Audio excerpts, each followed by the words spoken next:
the aesthetics that we wanted to go forwards. So we worked on it, and it's a really beautiful product with new packaging and a new style for TensCare.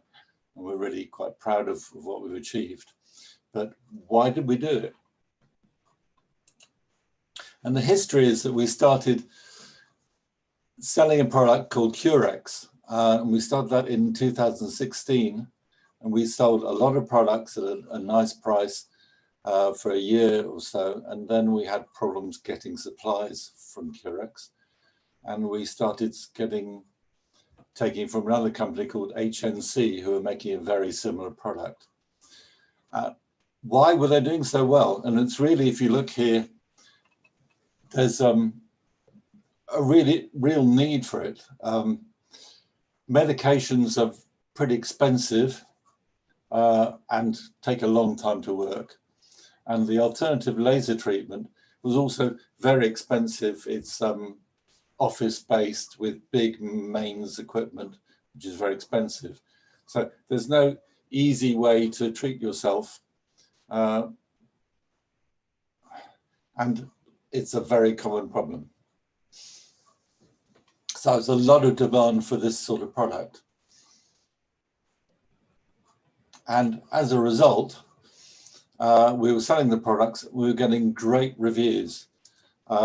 People liked it, it was working, and we got positive feedback saying, yes, this is doing what I wanted to do. Everything was going well. And then a few things went wrong. Mainly it turned out that HNC didn't have a CE mark for it. And the medical authorities decided that it was making medical claims and it should be a medical device. And they wrote to us and asked us about it. And our first response, because we had stock, was to say, okay, we'll take away the medical claims. We went through it, tried to revise the text, and thought, well, if we put these claims on it, it's not going to work.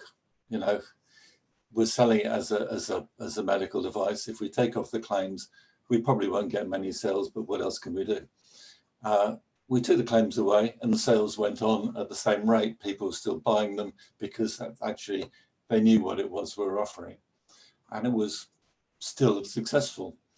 Then what happened was that HNC was selling to quite a few other people, and those people started replacing the medical claims. So we had a problem that we take the medical claim off the Amazon website, someone else will put it back on.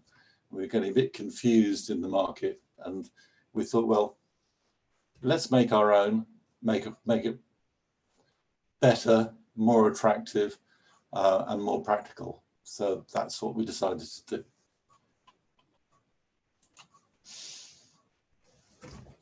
And the changes we made is we made it look nicer, and we gave it this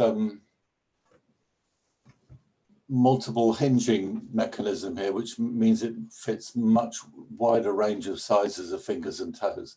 And that was the real problem with the previous products, is that it was falling off your big toe because it was trying to clamp on at too big an angle. So we changed the hinges to make it better. We put and over here we've got a non-slip feature to stop it sliding off, and it's just easier to use and a bit more comfortable. What didn't we do to change it? We didn't change how it works and actually the essential components. So we have the same blue lights and the same laser as the original product. And that means that we're using blue light at 470 nanometers. And there's good evidence from quite recent papers showing that the blue light at that frequency has a good antifungal effect. And then we're using a pulsed laser diode at 907 nanometers. And at low intensity. And I'll explain about that in a few minutes. So the first question people have asked us is, if we're selling it as not a medical device, is it safe? And the answer is yes, it's safe. We've fully tested it to all the standards required for this type of product. So electrical safety, appliances for skin and hair care, exposure to ultraviolet infrared radiation, and safety of lasers. Now, it's classified as a low power laser, which means that it's not going to do any thermal damage, and most of the shipping and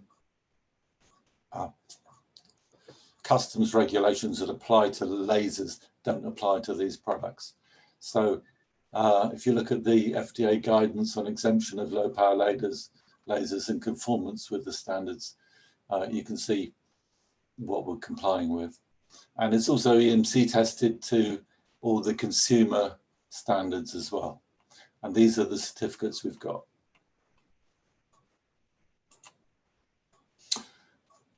Oh, what happened there? So how does it work?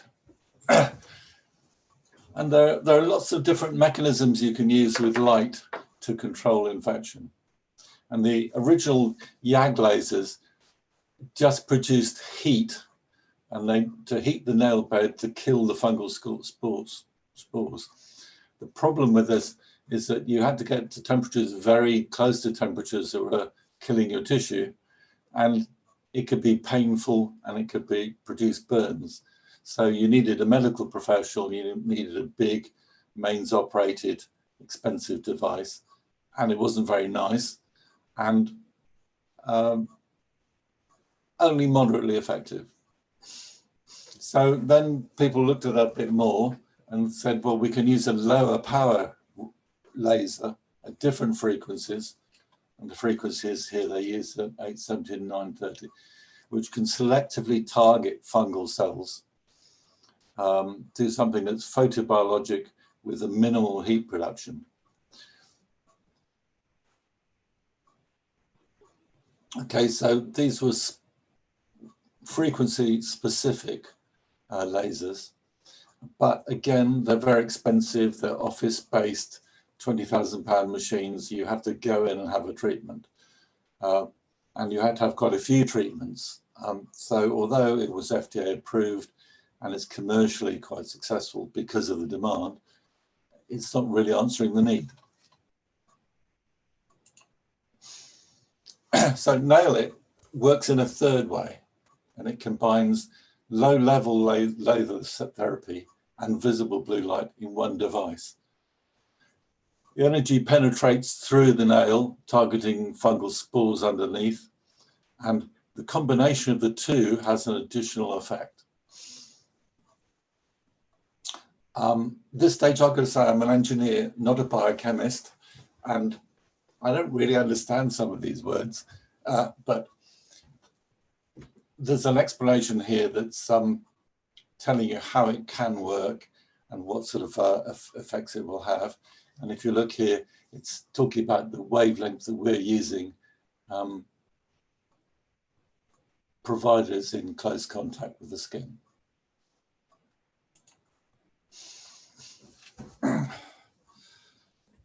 So what low-level laser does is it penetrates the nail. It goes about 10 or 15 millimeters into the tissue. Whoops.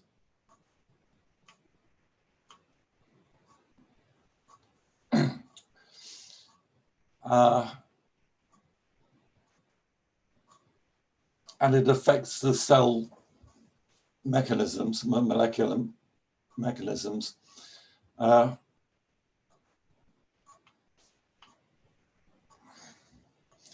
It's believed to change the DNA, produce ATP, and it can be also used as a trigger for the alteration of cell metabolic processes.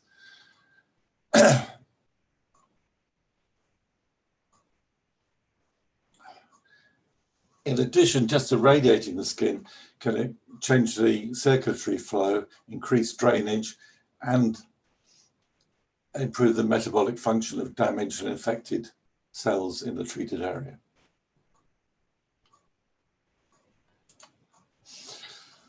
So blue light has a different effect.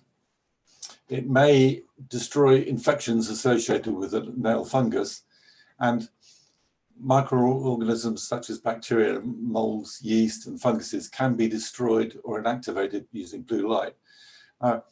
Some of the research that's been around is very new.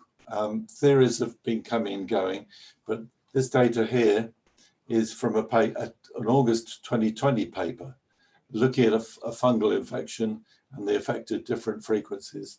The wavelength we're using at 470 is this one here. So there's a dose-response relationship. That's the dose. And this is the reduction in cells. So there's some new evidence just showing how blue light works too. But these theories are still continuing. And when you listen to Tim Watson this afternoon, he'll be telling you that with microcurrent, we know that it works. There's hundreds of papers describing how the effects the microcurrent have and what improvements it can make. But no one's actually quite sure what the mechanism is. And here with blue light, there's been hundreds of papers that we talked about before in the lead therapy saying that blue light works in lots of different ways, but how it actually works in detail is still a bit vague. And one of the first theories that was around for nearly 20 years is that it activates something called porphyrins. And the porphyrins may destroy at least partially the fungal nail infections without damaging the tissue in the skin and the treated area. And the porphyrins are a photosensitizer, which uses the light to change the susceptibility of the cells. However, recently, there's a new theory that there's also may be affected by flavins, which is another mechanism.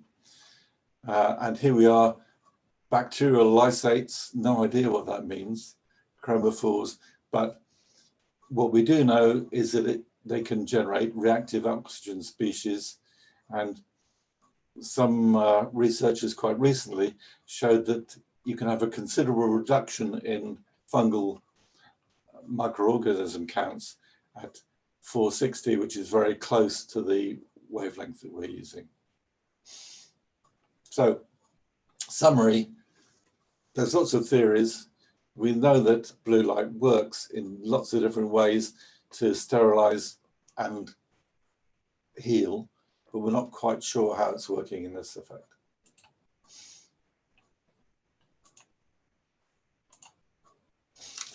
So why isn't it a medical device?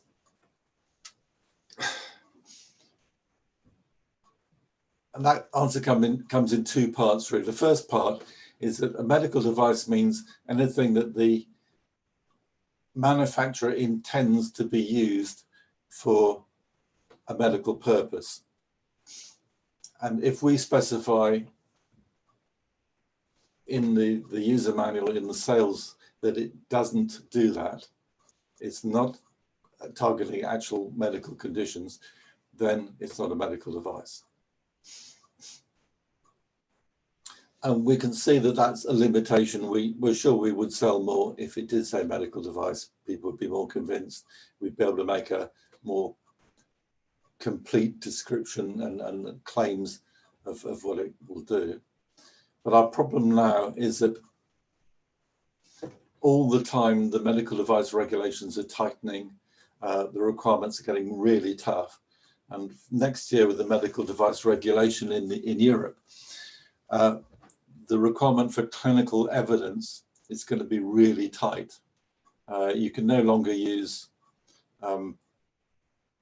existing published medical data unless you can really firmly establish the relevance of that to your product. So if you don't actually do clinical trials on your own product, you have to prove the equivalence, and the criteria for doing that are getting more and more difficult. So we have a task. We'd like to have it approved as a medical device because it would sell more. But it's quite difficult to do that. It's going to be time consuming and expensive.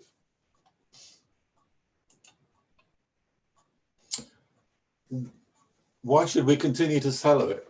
And we should really sell it because it works and people like it. And right across all these platforms, you can see we've got a consistently high rating. It's achieving the results, and it's selling. So why not keep selling it?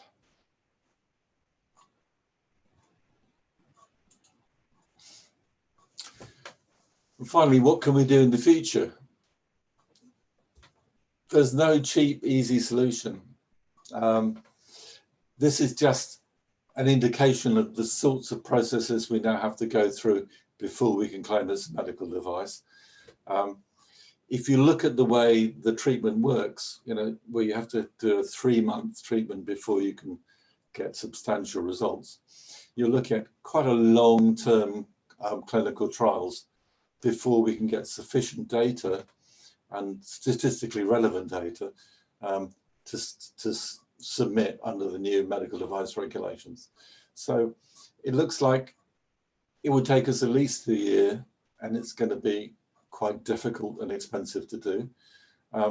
We're actually starting to look at our plans and think how to do that, but it's not going to be quick.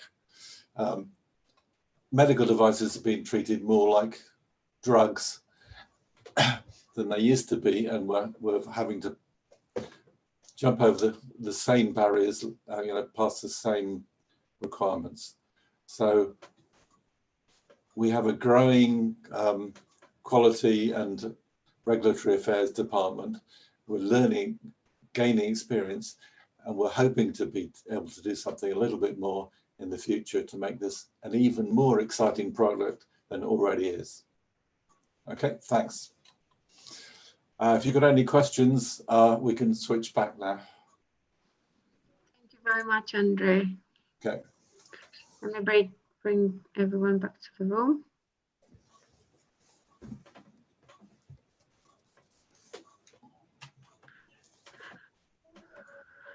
Think of your questions. Please do ask anything you think Andrew might be able to advise on. As long as it's not biochemistry. Yeah.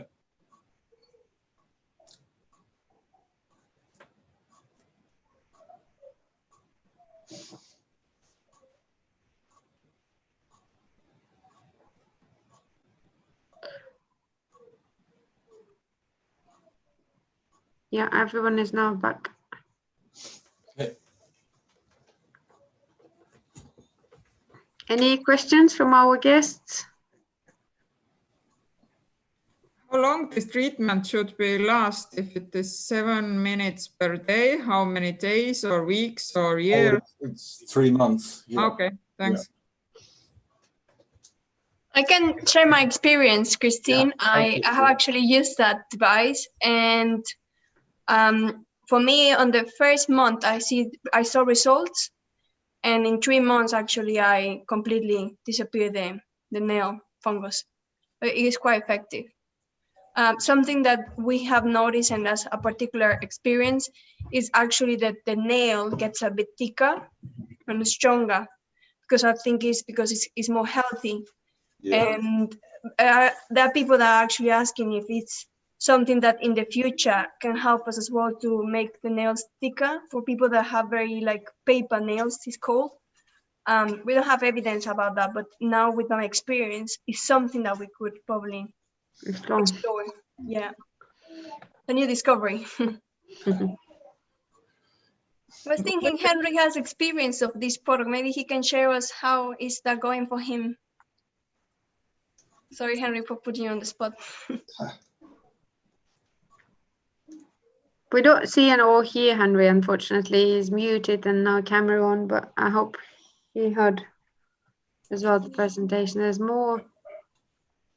He's muted as well, so yeah. What is the end price, consumer price for the product? It depends on the market. Obviously, in the UK, it retails just above £100.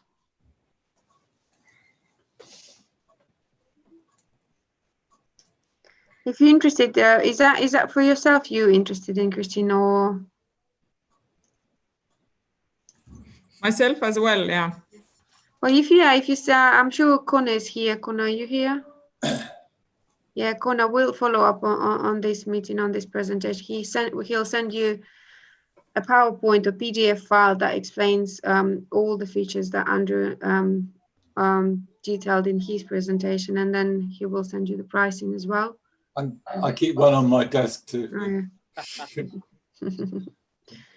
It's a good one. Yeah, Christine, if you just drop your email into the chat, and I'll just write that down, and I can send you some stuff later this afternoon. Okay. Good. Doris, what about your customers? Have they had? Did they have any questions? They had one, but just Karina answered that one because one of their users, their fingernails is getting a bit thicker, so they were asking if it's normal process. Yeah, just this one. Good. Nice one. That could be just to do with this stimulating the circulation under the nail. If you've got more circulation, you could be growing your nail a bit faster. So, yeah. One more question. How many competitive products you have? For example, in UK, if we would like to sell it in Estonia, how big competition we should There's actually only one competitor, but it's on 2 or 3 different brands, I think. So, you know, they're selling under different names. Not big. Competition is not big. Yeah, in terms of the product itself, like using latest technology, there isn't much on the market. So the main competitors is probably, you know, the people who still use the drug enhancements. In terms of drug-free, I think in a couple of years it'll probably be at the top of its subcategory in the first place anyway. But you know, all the drug treatments are really expensive. You know, if you use the medicines and gels, you know, it's about £30 a go for it only lasts a couple of weeks. So you're spending a couple of £100. Yeah. And as well, the difference between a Nailit is because its laser is more effective than, for example, the creams. Sometimes you will contaminate it when you use it, when you use your finger, and then, or for example, it's like a nail polish that they have as well for treating the nail fungus, and that will pretty much go to the nail, and then you will put back to the bottle and close it. So it's contaminating that that liquid. Where the device, this one, as Andrew was saying, is pretty much just clean it with a wipe, and it's quite effective. I think actually the repeated cleaning of your nails is probably going to be helping it as well. So the fact that you put it on one nail at a time, you prepare in advance, so you're cleaning your nail, is actually reducing the cross infection as well. Yeah, so it's a good habit to have for your nail cleanliness habit. Is going to help. Yeah, I'll keep that in mind, Andrew. Yeah. Yeah. True. Can you hear us? Yes. Yes, hello, Greetings from Finland. Hi. We are having some technical difficulties. Did you hear the presentation, Henry? Yes, very well. Good. Yeah. So you had a question for us, I believe. So Karina was just putting you on the spot to volunteer your success story with Nailit. I think we've been selling it 2 months now. And yeah, we are very happy with the results. Yeah. And well, not much feedback yet from customers. Not good Any ones or bad questions ones. that were sort of you were not sure how to tackle from customer point of view? So like, I don't know if like, I know treatment time and the hygiene sort of have been discussed, but anything else that you might just advise others to be prepared with? Actually, very little questions. I think we had only few questions from customers. That's what we want. Good, that's positive. That means that the I think it manual is, yeah. detailed. Yeah, Good. Yeah. and in a way, I think it's easy to sell because it's easy to use, easy to explain. I Yeah, think it's we're what happy. Yeah. Yes. Mhm. Thank you for that, Henry. Thanks. Happy. I was going to mention about the packaging. I think one of my favorite parts is about the packaging. Oh no, we can't see Andrew. Here we go. Okay. No, I'd have to turn my background off. Why? Yeah, I Yeah. see. Essentially, it's kind of like packaging like you would as an iPhone. Is I think the direct comparison that you like it. So it's very sleek as well. In terms of like, if you're physically sending them in stores as well. Yeah. Absolutely. Good. Any more questions? I know there's 2 more guests that we have here, but no questions from them.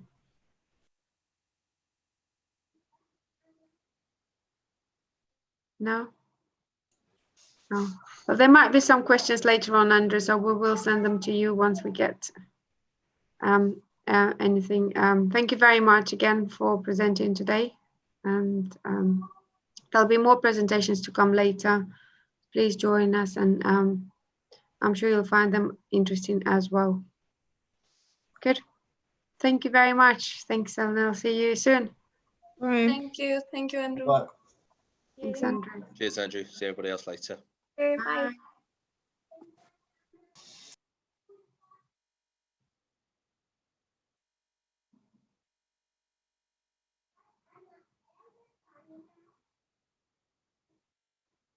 Just